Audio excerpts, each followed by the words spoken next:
Oh my God, Florida is so hot. Oh my gosh. Jeez, it's like 100 degrees out. Man, I gotta go sit down. Woo. Man. Dude, I can cook an egg on these sidewalks.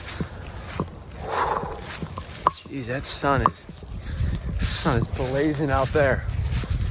Woo. Yeah, man, I gotta sit down here. Wow. I don't even understand how people live here. Okay, I got a chair here. Ooh. Finally, I gotta sit down here. My subscribers. Hello? You don't know my story? Okay, let me tell you it. This is my story on how I got into real estate, entrepreneurship, finance, and business. I'm so excited to share the full story with you today, and I can't wait for you to see my growth throughout the years on this channel. As you know, I'm actually part of Flip with Rick, which is a huge real estate investing coaching group sponsored by me and my father, Rick. So let's bring it back all the way to the beginning on how I actually got started with business. So I was born in 1999 in South Florida here, specifically West Palm Beach, and I was born and raised here. So basically grew up, in the Palm Beach area throughout my entire life. So grew up with my family here in South Florida. I loved it, every single moment of it. I love being in the outdoors. I love the fishing. I got so many passions down here that I love to do, and I just couldn't think of another place I'd love to live. So throughout my life, I actually knew a lot about entrepreneurship because my dad, he's actually a real estate investor and wholesaler. He started in 2004 in the business in real estate investing and wholesaling. And since 2004, that's what he's been doing. He puts properties under contract and then he sells them for a profit.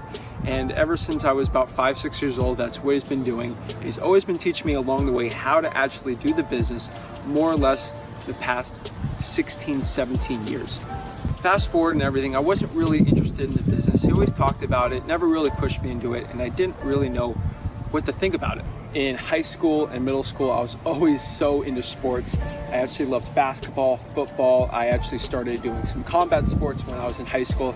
I actually started and joined the high school wrestling team, and that's where a huge passion of mine started in high school, which was competitive combat sports. I love to do that, did a little bit. At the end of my middle school days and starting into high school, I got into high school wrestling, and that's really what I put a lot of my passions into, and that is what I started my competitive drive, I would say, into getting into business. Also during that time, when I was 14 years old, I actually started a bag boy job at my local grocery store for minimum wage.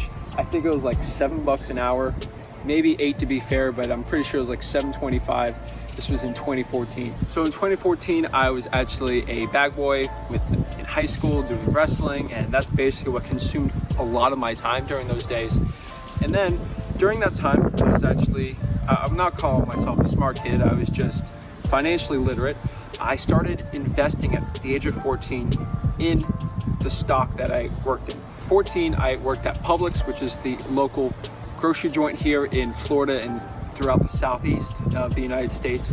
And I was making money there, minimum wage stuff. And the only thing I knew from my grandparents is they always told me to invest, invest, invest. And I didn't know what to do with the stock market, let alone anything. Real estate was on the back burner. My dad was doing that. I didn't even know what half that stuff was. So when I was 14, I was getting my checks, maybe working 10 hours a week, starting out when I was 14, 15, and I was making maybe netting 60, 50 bucks after taxes. I learned a really rude awakening starting about when I got my first paycheck. So I worked 10 hours, I'm making let's say $7 an hour for now.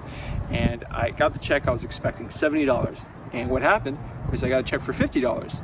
And I was so confused, and this lit my mind, and it really started opening my mind of what business, taxes, and everything like that really started opening the world to me. I found out that a certain percentage of my money gets taken to Social Security, some to Medicaid and other programs and taxes, and I did not like that. I looked up how I could stop paying all these taxes and still get my $70 a week, and I was kind of stuck. I learned what it was like to be an employee. I was being told what to do by my boss. I got no respect at that job, but I always sucked it up because I knew that was the only job that would hire a 14-year-old kid with no experience. So every time I got my 50 bucks, started going up and up, the more I started working, I was wrestling, school, and then work. What I did was when I got my paycheck, I didn't know what to do with it. The manager actually told me Publix actually has private stock ownership options. What this means is Publix is privately owned company. So it's not public, it's not on the New York Stock Exchange, it's definitely not on the NASDAQ. And the only people that own it are actually the employees. And what happens is Publix issues more stock when someone sells it, so it's a private company. So when people are leaving the company, they sell their stock and then they sell it to other employees to purchase. And that's what I did. So all the money I basically made from the age of 14 to 16, I put all into Publix stock, which was a private company. You could figure out what the price was, and it was only going up like 10 to 12% over that 2 years, which wasn't a lot. The dividend was 3%. Started getting dividend checks, and that's really started to pique my interest in passive income and stock market investing. Fast forward, I keep wrestling, I do everything. I'm starting to be 16, 17 years old, and I'm really getting sick of working at Publix. I got maybe one raise during that time to maybe from $7.50 an hour to like $8.50 an hour, and I was just getting no respect. I was a cashier, I was stocking the groceries, and I was basically just sick of my job. And I was still bagging, and I just hated it so much. I kept getting told what to do. People were screaming at me. The managers always told me to do this, and they put me on toilet duty because they didn't like the way that I was showing up to work, because I don't think I shaved once, and they put me on toilet duty at night, and it was just driving me crazy. I started learning because since I can't make any more money at this bag boy job, what am I gonna do? The investment money's starting to come in, and it's getting nicer and nicer. I was accruing a couple $1,000s in that stock, and it was a small nest egg for a 15, 16-year-old kid. I had a car, I was starting to pay that too for gas money and things like that. So I was understanding finance. I was getting a hold of it. Fast forward to 17 years old, I started going crazy at my bag boy job. I literally couldn't take it anymore. People were starting to go number 2 on the floors, and the managers kept making me pick it up and clean it, scrubbing toilets. I said, you know what, I can't do this. I'm going crazy with that. Then I walk into my dad's office one day, and I see he has a check there, $25,000 from a wholesale deal he got. And I was like, you know what, I gotta learn how to do this. I gotta learn how to make this money in real estate, because $25,000 is more than I'll ever see at Publix, especially as a bag boy. $25,000 was way more than the average salary of a bag boy there. Now, granted, my options were actually pretty bright. I actually got a very good SAT score. I got a full ride scholarship to the University of Florida. I took college classes in high school, so I wasn't that lazy of a kid. But you know, I knew staying at a job like that wouldn't be the best possible. So at 17, I decided I was going to quit my bag boy job, burn my bridges, and start into wholesaling real estate. It's going to be a real estate investor. I had no idea what I was doing. Dad, can you teach me how to become a successful real estate wholesaler like you? And he basically looked at me, kind of shrugged a little, and he said, Zach, you're going to have to learn by yourself. I ain't going to teach you anything. And I was perplexed by this. I was like, what do you mean? I'm your son. You're going to teach me the secrets, right? And he said, no, you're going to actually have to do this yourself, and I'm not going to teach you a thing. And I was kind of shocked, a little angry. I just quit my bag boy job, and I didn't know what to do. So what I did was I hopped on YouTube. I started reading all the books in my dad's business shelf library, and I started getting educated. Read Rich Dad Poor Dad, which didn't teach me a thing about real estate wholesaling. Started reading some Robert Sheeman books, things like that, you know, and then I started learning. Basically, but what real estate wholesaling is when you actually meet with a person trying to sell a home, you actually sign a contract with them to purchase a home at a specific price, and then you actually find a buyer out there wanting to buy a piece of property at a discount, and you sell that contract to him, and you make a difference between that. And sometimes you can make $5,000, sometimes you can make $3,000, and sometimes you can make $40,000, $50,000, depending on how much of a discount you get and how good of a spread that is. Now, this seems a little complicated right now. In the future videos, I'm going to break this down and make it really simple for you. But that's basically what I did when I started 17. I had no money, I didn't know what to do. So if you don't know over here, you can see those little ugly signs that you might see in the road. You saw them a lot more 3, 4, 5 years ago. And that's all the money I had for actually marketing in that business. Now, don't think about this as a real estate wholesaling channel. It's definitely not. I'm just telling you options of how my story got started. You know, you could start a Shopify store, Amazon FBA. You know, I had no money, but I didn't know what to do. And that was the best way for me to organically get something. So I spent about $200 to $300 on those ugly signs, and I stuck them out. And a person trying to sell their property said, I lost my job. I don't want to deal with this property. You know, my fiance actually lives over here and I'm just going to live with him. I want to get rid of this property. It's got all these issues. I don't know what to do. And they called me off that sign. You know me, I mean, 17-year-old kid, like, what do I know about any of it? He starts talking about, you know, renovations, about roofing. And he says, you know, stucco cracks. I'm like, what is this stuff? I didn't know a thing about real estate. I was bagging groceries for the past 4 years. That's what I was doing. And so at 17, I was like, hey, can I go meet you at the house and we can talk about this? And that's the only thing I knew from the YouTube that I looked up. And so I actually went to the house. My dad actually went with me on the first one. He said, I'm not going to say a thing, but I know you're going to screw this deal up. And this looks like a very profitable deal for me. So I'm not going to lose 40 grand from you just screwing this up. So I'm going to go with you. I'm not going to say a thing. I'm going to be your partner on this. And this is all up to you, but I'm going to make sure you don't screw this deal up because that's a lot of money. And if you don't even make it, I'll just make it for you. And so that was pretty stressful.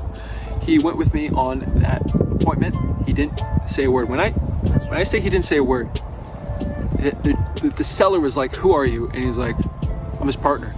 He didn't say a word. It was kind of weird. And so I talked to the guy. He told me a situation. So I go to the house, talk to him. Property looked like a disaster, but it didn't have too many issues looking back at it. And what happened was basically talked to him. I knew I wasn't supposed to say the price first, and I didn't say the price first. And we talked. I went to a Facebook group before I actually met this dude, and I asked him, how much would you buy this house for? And they said, if the condition's decent on there, I could probably get maybe $1,000 in rent. So I could probably pay you $90,000 to $100,000 depending on what it is. And so I figured out if I get this property for $90,000 to $100,000, that's what my break-even point would be. So if I get them for $85,000, I can make like $5,000, which is way more than the entire salary I had as a bag boy. So I walk up in there, I talk to him. I didn't know what's going on with that property. I was seeing it, there was cracks everywhere. Looking back, I knew exactly what the house needed. It wasn't that bad of a deal, but I had no idea. I was kind of overwhelmed. But I talked to him. I was a nice person, a solution provider to him. And I said, how much do you want to sell the property for? And he told me, I was expecting him to tell me like $110,000, and I was trying to maybe negotiate him down. He told me, Zach, can I sell this for like $60,000? And my heart sank. I was like, my hands started like jittering a little, and I said, I was basically going to say, yes, okay, shake my hand, let's get the paperwork done. No, that's not what I did, but that's what I wanted to do internally. But what I said was, you know, I really can't do that. Could you possibly do $50,000? And I was shaking nervous. My dad was like so shocked. He was like, he wanted to go like shut me up and say, Zach, just sign the thing. But like he hit me in the back. He said, Zach, like he hit me in the back, and he was just like, he was kind of nodding me. He's like, that's a deal. And so I was supposed to sign for 60. I basically told him, like, could you do 50? And he's like, I don't know if I can do 50. And I said, what if we meet in the middle? And we shook hands at $55,000. And that is what I got the contract for. So I got under contract there, and my dad said, hey, good job. And I basically talked to my buyer there, and I said how much you buy this for. I had X, Y, and Z problems. And he said I could buy it for about $80,000. And that meant I was going to make like $35,000 on the house, and it was super exciting. And I was like, yes. And what happened was my dad actually told me, he said, you know, Zach, you know, if you actually bought this and you put like $1,000 into it, you could sell it probably for 110 on the market, 115. You could make more than what that buyer gave you. And me being a little greedy boy, you know, I took the risk, and I actually partnered with my dad on that deal. He put up the money, and he put up $1,000 for me, and I had actually my mom list the property, and it turns out we put it on the market. It actually sells for like $125,000, and so that was like a $60,000 profit. And it ends up that cash buyer was actually another wholesaler, and I was actually never going to make money with him. I actually found out years later. So even if I didn't partner with my dad, I actually probably would have gotten screwed out of that deal. I made about $60,000 on that one, split it with him, and I made about $30,000 my first deal. Basically after that, I was like, you know what, this is amazing. This is truly amazing. So I started doing wholesale deals on my own, making $20,000, $30,000 spreads like that. And eventually, before I actually graduated high school, I made $100,000 just wholesaling real estate. And this really blew my mind. You might be asking yourself, Zach, what did you do with the money? I actually put that all back into the stock market. With $100,000, I put that all into 4 stocks. I bought mostly Amazon, Microsoft, Apple, and QQQ. Those were the 4 stocks I bought with that $100,000, and it has grown very well since 2017. As you can see, I'm recording this video in 2020. So flash forward to now, I am actually working with my dad now because I was making so much money in the wholesaling.